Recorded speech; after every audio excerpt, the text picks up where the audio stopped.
You know, surprisingly, I'm surprised that I sell anything in Milwaukee. It's just not a lot of people have a lot of disposable income to buy original art. Get your stuff wherever you can if you want to make money at it. If you think making money is going to compromise what you would normally do, then I would say don't go after making money. Because when you do it for money, I think the voice of the patron comes through your work more so than your own. So doing like the billboards and the mascots and stuff, I think that's where they get to brand your talent with their ideals and images. But at the same time, it would be nice if this stuff started selling for, you know, thousands of dollars. Although a few have. I really can't do anything unless I feel strongly about it.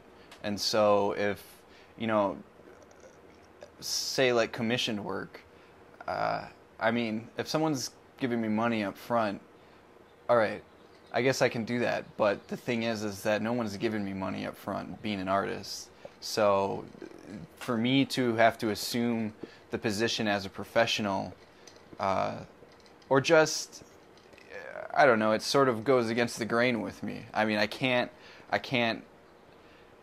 just can't put on that front. I mean, maybe it would be better if I could for myself. I don't really know, but the truth about me is that I can't. I'm not sure if I've ever really considered myself an artist. It's kind of a really loaded and heavy term for me. It's one of those things that I kind of hold in such high regard. I think that an artist is someone who really starts to influence art and the history of art.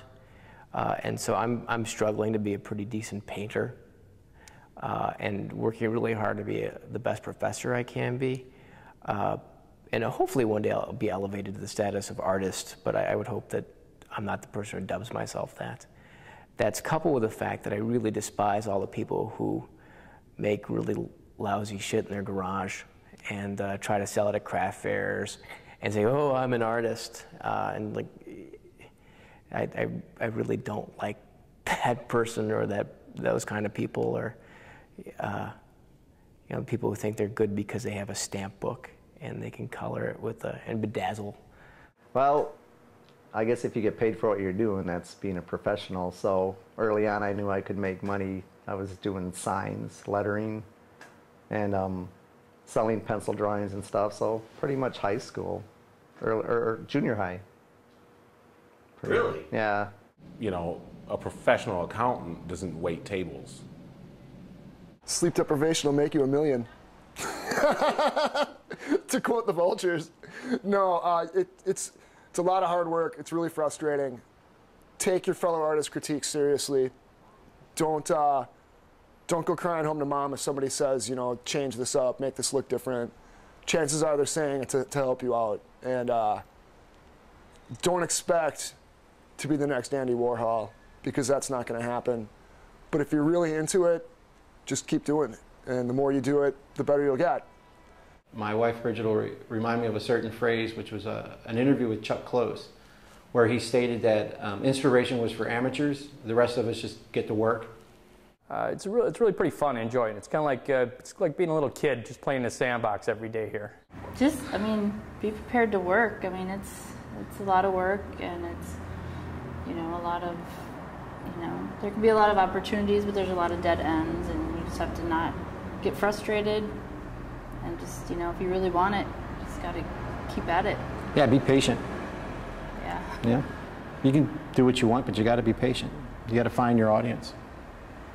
It's a countercultural profession, and that comes with some byproducts.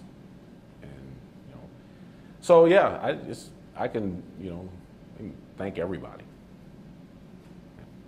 By byproducts, what do you mean by byproducts? Starvation.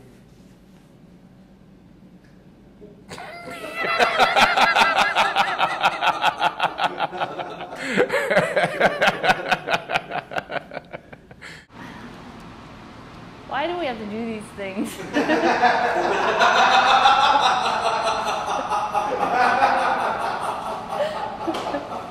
Does anyone anyone really care?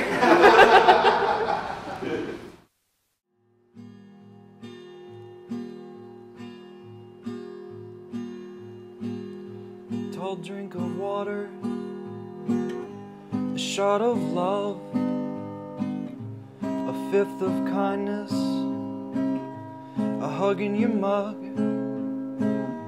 She pours my laughter, my heart on tap. She comps my smiles, I tip my hat. Last call for living, last call for tears. Taxi the afterlife, finish your fears. She keeps my heart in a jelly jar, swaps my blood with alcohol. Bones and feathers to the sand they fall. One last flight, one last call.